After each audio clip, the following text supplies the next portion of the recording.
This is an instrument called the hurdy-gurdy. Yes. Do any of you know about the hurdy-gurdy? I'm just going to trust that if you're cheering, you're excited about it. So for those of you unacquainted, this is a really fun instrument. It goes back to the 11th century originally. I'm a giant early music nerd, and I've obviously made my whole life performing at Ren fairs and telling people all the things they never thought they were going to learn about an old instrument. And one of the things I adore about this job is that I get to not only do things like the Renaissance Fair, I get to take something like this instrument and then play it in other places. I'm going to make sure it's in tune really quickly. I've always told people for like most of my life, I'm a diva. Microphones scare me. I know I have a microphone, but I'm just going to talk at you guys. Can you hear me in the back? Yes. Excellent. Okay. So I always like I am very diva. I'm a double Virgo. I want everything exactly my way. My way is the right way. It's not negotiable. And then I became a fucking hurdy-gurdy player, and I found the one thing in the world that is more persnickety than I am, and it's like, no bitch, everything is going to be my way. And I was just like, okay, this is rude, but sure. Oh yeah, you're not. Nope. See, she already is sassy.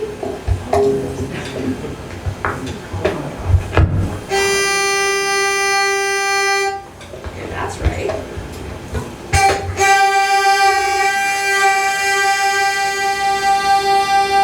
Thank you. Nobody needs to be subjected to that. Turn you off later.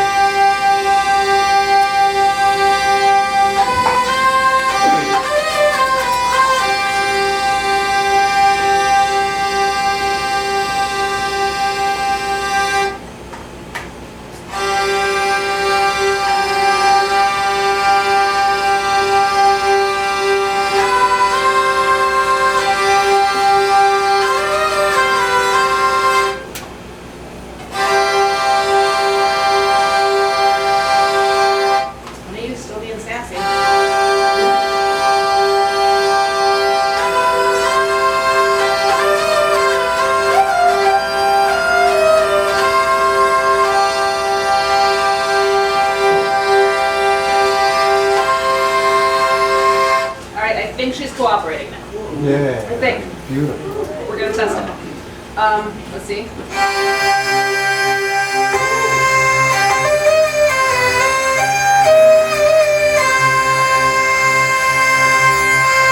Alright, so I'm gonna play you music in a second, I promise. But if anybody ever has seen me at the Renaissance Fair, they will know for a fact I'm a big yapper. I talk to people a lot. I made a whole show called Drunk Music History just so I could literally sit there with a hurdy-gurdy and give everybody my hot takes on history. It's great, I love it. And I'm going to give you a little quick taste of that. So I mentioned the hurdy-gurdy goes back to the 11th century.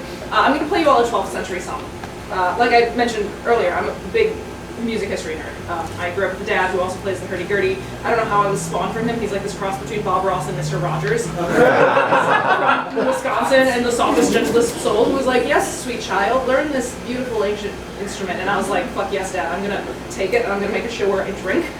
And I tell people all of my opinions. And then my sweet Midwestern father is still like, I'm so proud of you, Dora. Right? Like, honestly,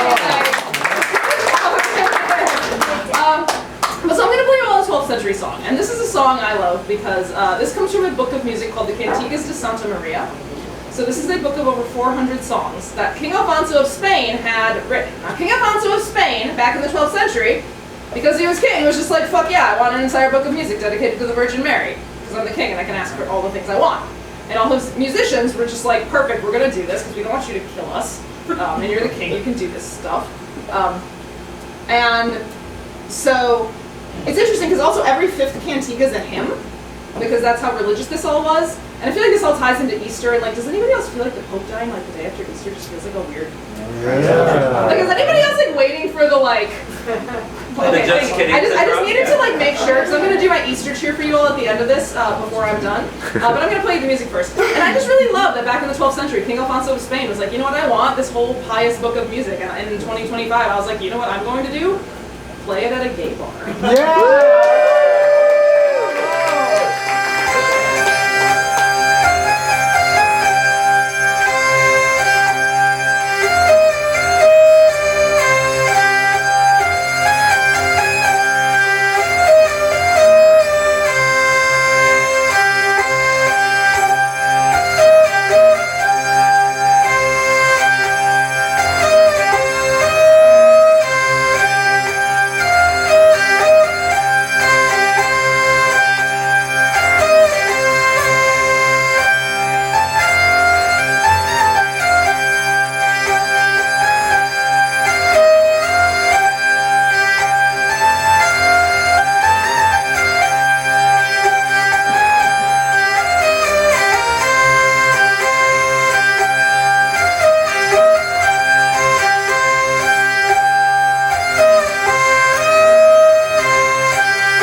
if I have time, I'm gonna give you guys one more little quick hot take on music history, and then play you a couple more songs. Yeah! Great. I have a lot of opinions, and I just really like any time that I can sucker people into sitting around and listening to them. So, like I said, big early music nerd, and one of the first songs I ever learned on this instrument was a song called Greensleeves. Now, everybody's nodding, yes, okay, thank you. You guys know Greensleeves? Yeah. Perfect. The thing is that I like to do two songs together, and we're going to see if I can pull this off right now before the shot of tequila I took just before I came on takes effect. I'm a professional if nothing else. What that means is I day drink during the week and practice hurdy-gurdy. So, the thing about Greensleeves that I love is like there's this really long-standing rumor through history that Henry VIII wrote the lyrics for it. Is anybody else familiar with this? Okay, yeah. So here's the thing about that for me. Like, I hate this. Because Henry sucked. And I'm like, why would we give him credit for this song? Also, he pulled like a much weirder move in terms of like getting what he wanted relationship-wise, because they claim he would have written the song for Anne Boleyn. And like, yeah, I'm seeing all the heads, and like we have opinions about this whole situation. And the thing that's far more wild to me is that like, okay, so really quickly, the thing that impresses me is that everybody's like, oh, Henry VIII, he wrote Greensleeves for Anne Boleyn, and I'm like, one, the fuck he did not. Two, even if we're going to talk about things this man did in pursuit of a wife, I'm going to do the condensed version of this real quick for you guys. Like, do you guys know about the Church of England? Yeah. Do we know why it exists? Yes. Yeah. In case you're not familiar, this man made a whole fucking religion to marry his second wife. Yeah. It's insane. Like, it's insane. It's wild to me. But the problem also is that, like, in case people can't tell by the forehead tattoo and the waist-length orange hair, I love being extra. So, like, I do not like when rich, privileged men in power use that power to get what they want just because they are capable of it.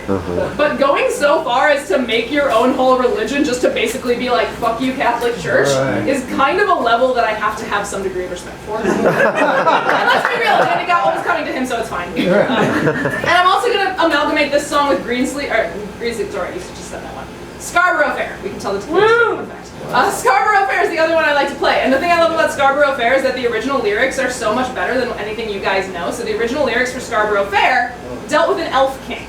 Cool. Yeah, they did. They dealt with an elf king. And this elf king wanted to take a human woman as his bride. He's going to whisk her away to his elf kingdom there, going to live there forever.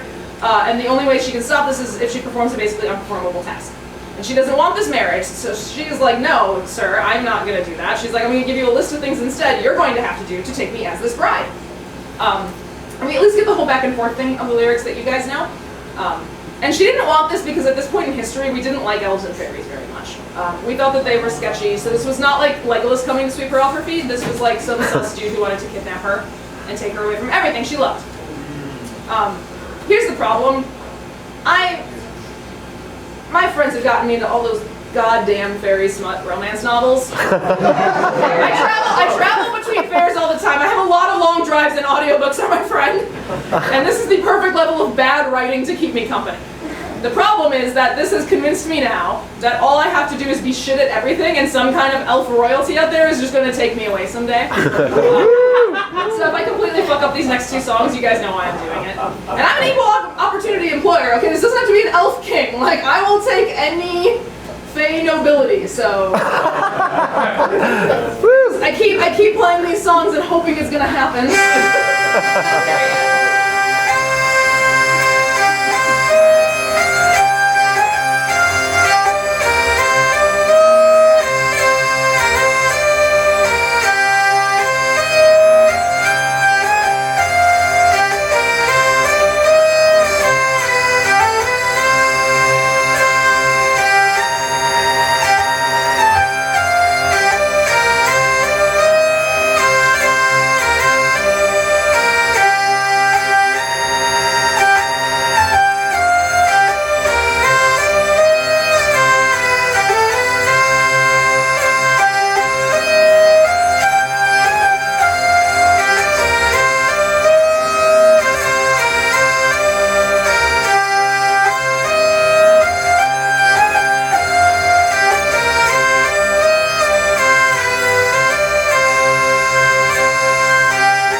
And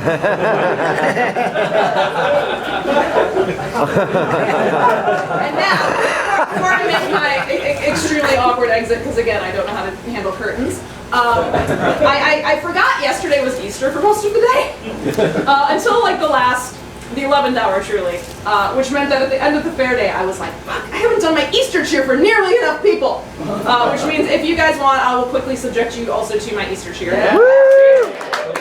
Please bear in mind, I was never a cheerleader. I did do color guard in marching band. I did it because the band uniforms were ugly and the color guard outfits were lit. So I was like, obviously I'm going for the cuter outfit. Come on. The flags were a whole problem. You saw me with curtains. But I'm gonna give you my Easter cheer. This one goes out to you, Poe. Ready? Okay. EASTER.